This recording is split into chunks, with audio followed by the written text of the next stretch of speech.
Eh bien oui, enfin, nous sommes présents en temps et en heure. Il est vrai que la semaine dernière, j'ai sorti la critique de l'épisode 3 en retard. Parce que sur Canal+, ils ont eu la bonne idée de le sortir l'après-midi.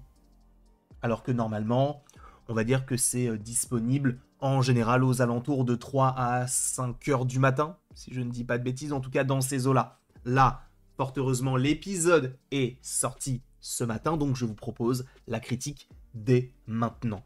Sachez qu'on va donc parler de l'épisode 4 de la saison 2 de The Last of Us, donc si tu ne l'as pas vu, quitte la vidéo dès maintenant. Il est vrai que j'ai eu un petit peu de mal à rentrer dans cette saison 2. Alors j'avais vraiment bien aimé l'épisode 1. L'épisode 2, j'avais eu du mal. L'épisode 3 commençait à redevenir la série que j'appréciais lorsque nous avions la première saison. Et là, j'adore ce que je vois. On a tout dans cet épisode. On a de l'action, on a de l'explication, on a de l'émotion, de la tendresse, ce que tu veux. Ce qui fait que cet épisode était vraiment complet.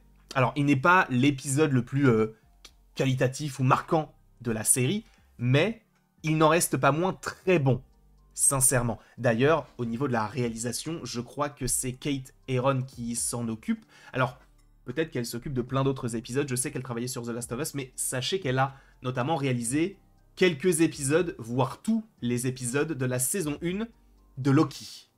Voilà, comme ça au moins, vous le savez. Donc, on va commencer l'épisode avec ce personnage-là. Isaac, interprété donc par Jeffrey Wright, qui est un acteur que j'adore, surtout dans Westworld. Sachez, pour ceux qui aussi connaissent l'univers Marvel, il est notamment le Watcher du côté du MCU en animation, et espérons qu'un jour il puisse arriver en live action. Alors je sais qu'il n'a pas fait que Westworld, mais c'est vrai que moi, je l'ai surtout vu dans cette série, et je trouve que c'est un immense acteur, énormément de charisme, une manière de jouer qui est à la fois calme, mais également dans la dureté. Bref, on retrouve ce qu'on connaît de l'acteur et bien dans ce projet-là. Je ne connaissais pas du tout Isaac parce que j'ai terminé... Enfin, en tout cas, j'ai terminé le jeu. J'ai arrêté le jeu au moment de la mort de Joël. Donc, forcément, je ne sais pas ce qui se passe après, parce qu'en fait, je me suis rendu compte que peut-être que je n'avais pas forcément trop apprécié la mort de Joël, parce que je venais de faire le jeu, justement, à ce moment-là. Donc là, je me suis dit que j'allais reprendre le jeu après avoir regardé la saison 2, même si je sais que la saison 2 n'est qu'une petite partie de ce qu'il y a dans le deuxième jeu. Donc on va le retrouver, lui, qui semble faire partie de la Fedra, et finalement, on comprend qu'il va trahir le groupe avec lequel il est. Bon, c'était un petit peu attendu de ma part, puisque je savais qu'il allait être une sorte d'antagoniste par rapport à la Fedra. Et ça, on l'avait vu un petit peu du côté des trailers. Donc je savais qu'il allait se passer possiblement quelque chose. Et oui, donc il les a bel et bien trahis. Il a jeté une grenade et donc il a tué donc certains membres de la Fedra, sauf un qui justement se disait bon, je suis pas forcément trop d'accord avec vous, pourquoi est-ce que vous les appelez comme ça, etc. Et donc quand il a vu que c'était possiblement quelqu'un qui n'était pas forcément matrixé, ou en tout cas dans la volonté de la Fedra, il s'est dit bon, lui, on pourrait potentiellement en faire un allié. Donc c'est pour ça qu'il lui dit toi viens avec moi, et donc voilà, ça crée une scène qui est un peu surprenante. Alors je m'attendais pas à ce que ça se passe comme ça, mais je m'attendais à ce que ce personnage-là joue double jeu. Donc je trouve que ça fonctionne très très bien. L'idée d'avoir mis cette scène-là et de cette manière-là, bah oui, dans le montage, c'est cohérent.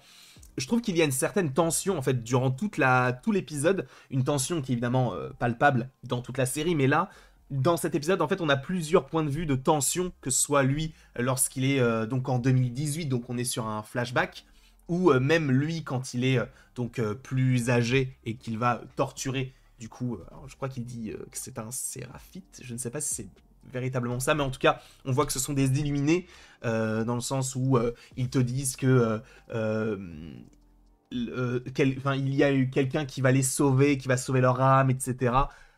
Donc lui essaie de savoir véritablement qui sont ces personnages, même si je pense qu'il le sait, mais je crois qu'il essaie de savoir où se déroulera la prochaine attaque pour pouvoir contrer tout cela. Et donc, il y a une certaine scène de torture avec, du coup, ces casseroles en cuivre. Et donc, on voit que l'illuminé, eh bien, est évidemment quelqu'un qui ne lui donnera aucune information, donc il finit par le tuer. Et après, on voit que celui qui l'a tué, celui qui l'a sauvé, pardon, dans le groupe de la Fedra, eh bien, fait partie toujours de son groupe aujourd'hui. Donc, on voit qu'il y a une certaine évolution là-dedans. On voit d'ailleurs que il semble être le chef, puisqu'à un moment donné, on va avoir des soldats qui vont dire mais il faut attendre l'accord d'Isaac, donc tu sais qu'il a un certain poids. Alors, est-ce que c'est lui le chef? Je ne sais pas, mais en tout cas, tu sens qu'il a, une grosse, comment pourrait-on dire ça, importance dans le groupe. Donc, cette scène-là, ou en tout cas ces passages avec ce personnage-là, je les ai trouvés très très forts. Après, le passage que j'ai préféré, c'est peut-être mon petit côté fleur bleue qui parle, c'est cette scène-là. La scène où eh bien, Ellie va prendre la guitare et va chanter et jouer Take On Me. Je ne sais pas si c'est Bella Ramsey qui chante, mais je suppose que oui. Elle chante très bien. Pour le coup, elle chante très bien. Et je ne sais pas si c'est elle qui joue la guitare, mais si c'est le cas, elle joue très bien aussi. Bref, cette scène est très marquante, triste et totalement dans l'ADN de The Last of Us. C'est-à-dire que elle va jouer de la guitare. Derrière elle, on est dans un immeuble, mais qui est totalement troué avec de l'herbe, enfin en tout cas du lierre. Enfin, je sais pas si c'est, enfin bref, des feuilles qui semblent former une sorte de halo. On voit des guitares qui sont abîmées. Bref, on est dans un mini-concert et cette scène-là, même avec le teint un peu jaune, un peu vert, ça fonctionne totalement et ça nous plonge encore plus dans l'univers de The Last of Us. Et donc ça, pour le coup, j'ai trouvé que c'était une superbe scène parce que très touchante. On voit l'émotion dans les yeux du personnage donc de Dina, interprétée très bien d'ailleurs par Isabella Merced. Et encore une fois, Bella Ramsey, pour moi, elle est très très forte et je suis très content de savoir que c'est elle qui joue Ellie. Alors je sais que ce n'est pas forcément on va dire enfin, du goût de tout le monde. Moi, j'aime beaucoup le jeu de Bella Ramsey et je trouve qu'on est tout de même quand même bien servi avec l'actrice. En tout cas, cette scène-là, pour moi, est celle qui ressort un petit peu du lot. Et comme je vous l'ai dit, dans tout l'épisode, on a une certaine tension. Je ne sais pas si vous l'avez ressenti, mais alors, encore une fois, je n'ai pas joué au jeu vidéo. Donc, je ne sais pas si ça se passe véritablement comme ça, mais j'ai vraiment eu l'impression de jouer au jeu dans cette scène-là.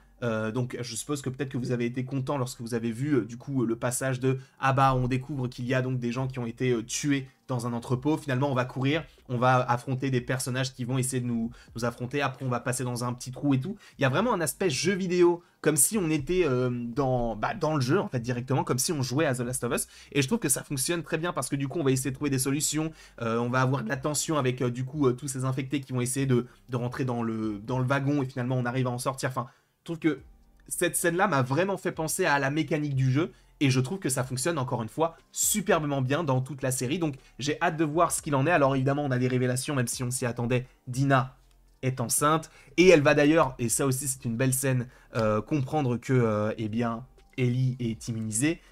Ça en vrai, c'est vrai qu'au début tu dis mais non mais pointe pas ton arme sur elle, mais c'est parce que nous on sait ce qui s'est passé. Et donc forcément, il faut un certain temps d'adaptation pour Dina pour capter le fait que la personne à qui je parle, la personne que j'aime, eh bien, est immunisée. Donc c'est assez paradoxal. Justement, dans un monde où elle a un enfant, elle peut se faire mordre à n'importe quel moment, elle voit son ami se faire mordre et elle n'a rien du tout. Donc, forcément, elle est un peu déroutée et je comprends totalement sa réaction. En tout cas, moi j'ai adoré l'épisode donc 4 de la saison 2. Je ne sais pas ce que vous en avez pensé, n'hésitez pas à me le dire dans les commentaires. N'hésitez pas non plus à aimer, à partager et à vous abonner si ce n'est pas déjà le cas. Et après tout ceci, il ne me reste plus qu'à vous dire à la prochaine pour la prochaine. Et encore une fois, merci beaucoup à vous d'avoir été présents. On se retrouve d'ici quelques temps pour de nouvelles vidéos et pour de nouvelles aventures. Et d'ici là, passez une excellente journée.